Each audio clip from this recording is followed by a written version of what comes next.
podcast Plein Potentiel, il est destiné à te libérer. Ma mission, c'est que tu t'autorises à te réaliser à tous les niveaux. Je suis Arnaud Amoyal-Renard, voici mes confidences de coach et d'entrepreneur. C'est quoi ce titre un peu particulier pour quelqu'un qui a accompagné plus d'1 millier de personnes sur justement des sujets de développement personnel? Alors, oui, ça peut paraître bizarre, mais en même temps, je pense que j'ai l'expérience pour pouvoir pointer les dérives parce que c'est un sujet que je connais plutôt très bien. Très bien parce que je suis moi-même un consommateur de contenu de développement personnel. J'écoute des podcasts comme vous, je regarde des vidéos, je lis des livres, je vais à des événements, je me fais coacher. Bref, je suis vraiment là-dedans. Par contre, en tant que praticien, je vois aussi les dérives que ça peut amener chez les personnes qui sont dans une démarche assez poussée de développement personnel. Alors, le premier truc que je vois et que j'ai vu beaucoup dans mes séances individuelles, c'est la personne qui arrive en mode « je suis un problème ». Dans l'accompagnement, on dit souvent que beaucoup de choses se jouent au tout début d'une séance. Et ça, je l'ai remarqué. Parfois, au tout début, quand ça commence, la personne, elle va venir me prouver à quel point elle est nulle, à quel point elle n'est pas assez, à quel point elle est trop ceci ou trop cela. Bref, en fait, elle me présente un tableau tellement noir et négatif de sa personne que c'est plutôt ça qui lui pose problème. Il y a une vraie différence, en fait, entre être un problème en soi, un problème ambulant, et en fait avoir des comportements, des attitudes, des habitudes, des façons de faire, des façons de penser qui, dans certains cas, te posent problème. Et ça, souvent, dans le développement personnel, il n'y a pas de nuance. Dans le développement personnel, c'est noir ou c'est blanc. C'est t'as confiance ou t'as pas confiance. T'as le corps qui te fait plaisir, le corps que t'aimes ou tu te trouves moche. Tu es dans la bienveillance, dans l'amour, dans la spiritualité ou t'es un abruti qui te pose pas de questions. Voilà, c'est un peu tranché, c'est un peu tout noir, c'est un peu tout blanc. Et toute la com souvent qui est faite autour des contenus de développement personnel, ils sont totalement déséquilibrés dans le sens que on te vend une recette miracle, on te vend une méthode miracle, on te fait une grosse promesse en te disant que c'est la solution à tous les problèmes. Et on ne tient pas du tout compte de ton parcours, de ton individualité, de est-ce que cette méthode, cette technique va s'appliquer à toi ou pas. Et le souci, c'est que très rarement, on te fait prendre conscience qu'il y a d'autres possibilités, que la solution présentée, elle ne s'adapte pas forcément à toi et que si ça ne fonctionne pas pour toi, par exemple, c'est totalement OK. Ce qui fait qu'en mettant ces warnings-là, ça t'évite, toi, de te charger encore plus à te dire « j'ai essayé ça et ça ne marche encore pas ». Voilà. Je dis ça parce que j'ai eu beaucoup de mes clientes qui venaient vers moi et qui me disaient « bah voilà, j'ai essayé ça, ça marche pas. Et du coup, je viens vers vous parce qu'on m'a dit que à l'époque où j'ai commencé, je faisais beaucoup d'hypnose. C'était ma principale technique. On m'a dit que l'hypnose, c'était génial. Et du coup, je tombais sur des personnes à la recherche d'une technique supplémentaire. Et je peux te garantir que ce qui les a permis de changer, alors, c'est pas l'hypnose en tant que telle, c'est la manière dont j'ai utilisé l'outil pour ces personnes-là. Et parfois, j'ai utilisé l'hypnose, parfois non. Et maintenant, j'utilise l'hypnose comme un outil aussi bien que je peux en utiliser d'autres. Voilà, parce que justement, le risque, c'est d'être sur l'outil, la technique, la méthode miracle, le coup de baguette magique que les gens vont attendre. Et le truc, c'est que si ça marche, tant mieux. J'ai envie de dire tant mieux, mais en fait, le pire, c'est qu'ils vont se dire que c'est grâce à l'outil qu'ils ont changé et non pas grâce à eux, grâce à leur démarche, grâce aux questions qui se sont posées, grâce à l'appropriation de l'outil.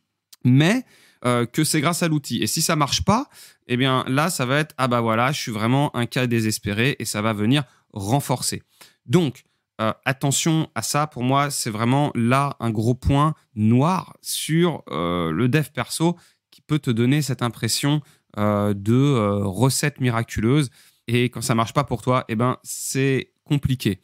Au-delà de ce côté recette miracle dont je viens de parler, il y a le déséquilibre pour moi qui se crée sur les bases même du développement personnel, du mot développement. D'accord ?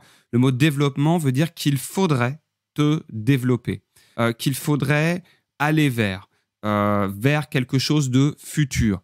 On entend souvent cette idée-là de devenir la meilleure version de soi-même. Alors, moi-même, j'utilise pas mal cette formulation, mais bon, je le fais dans un cadre. D'accord ? En général, les personnes à qui je présente cette démarche-là, quand je dis, voilà, là, tu as l'opportunité de devenir la meilleure version de toi-même, je crée ce cadre sécurisant qui fait que je ne culpabilise pas la personne en mode ce que tu es actuellement est insuffisant. Et cette idée de développement, de devenir la meilleure version de soi-même, si justement c'est pas encadré, ça peut donner lieu à de la culpabilité supplémentaire. Ça renforce le côté je ne suis pas suffisant et ça te fait oublier les ressources que tu as en toi, ça te fait oublier ce qui fonctionne déjà bien et aussi ça peut t'amener à t'éloigner de toi-même.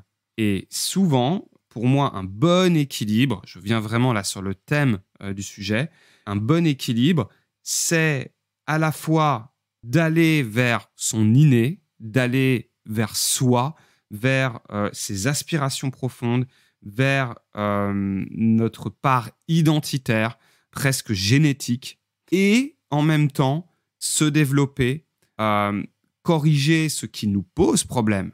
Encore pas se corriger soi, c'est corriger ce qui nous pose problème. C'est différent. C'est aller vers finalement son vrai soi, presque se retrouver, se reconnecter. Il y en a qui prennent cette métaphore d'enfant intérieur, par exemple. Oui, c'est ça. T'es pas forcément obligé de devenir. Tu peux aussi te retrouver.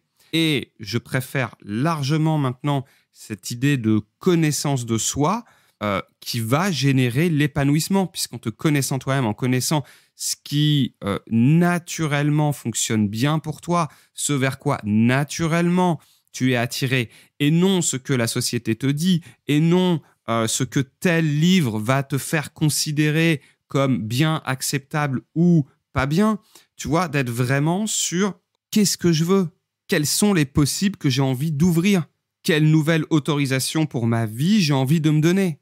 Et ça passe par cet équilibre entre je me connais suffisamment pour savoir vers quoi j'ai envie d'aller.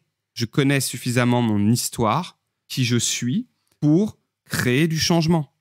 Et ça va t'éviter de poursuivre des rêves, des aspirations qui ne sont pas les tiens. Voilà, parce que sinon, tu vas te développer, mais dans n'importe quel sens. Pour résumer, tu n'es pas un problème, il n'y a pas de recette miracle. Et si tu veux t'épanouir, il y a un équilibre à trouver entre ce qui est naturel, spontanément ton fonctionnement, et ce qui, aujourd'hui, dans un certain contexte, te fait défaut et que tu as besoin de travailler, de faire évoluer, de changer. Et c'est totalement OK. Mais il ne faut pas oublier justement cette balance de ce qui est déjà acquis et de ce que tu as à acquérir. Alors, pour ne pas perdre l'équilibre, rappelle-toi que tous les contenus que tu peux voir, que tu peux lire, que tu peux consommer, tout ce qui t'intéresse autour du développement personnel, rappelle-toi que c'est le point de vue de l'auteur, c'est le point de vue de la personne qui te livre ça, c'est le fruit de son expérience. Ce qui est vrai pour certains ne va pas forcément être vrai pour toi. Vois si ça te parle, si ça fait sens pour toi. Si ça fait sens pour toi, eh bien vas-y, utilise-le, plonge dans le sujet. Mais si t'accroches pas ou si ça ne produit pas les résultats promis, c'est juste que l'humain est bien trop complexe pour qu'on lui colle des méthodes toutes faites qui fonctionneraient à 100% pour tout le monde. Voilà, il y a des techniques qui sont fabuleuses, phénoménales, mais bien sûr, ça dépend de plein de paramètres. La personne qui va te le présenter, ton appropriation de l'outil, la temporalité, des paramètres externes que tu ne peux pas toujours maîtriser. Et pense à te foutre un petit peu la paix de temps en temps, ok ? Parce que la vie est un jeu.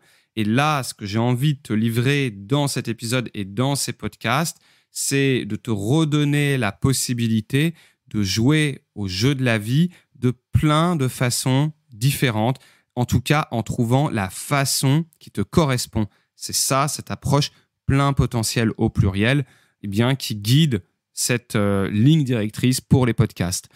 Voilà, je te dis à très vite et tu le sais, si tu as aimé ce podcast, partage-le, abonne-toi, fais du bruit autour de ces épisodes.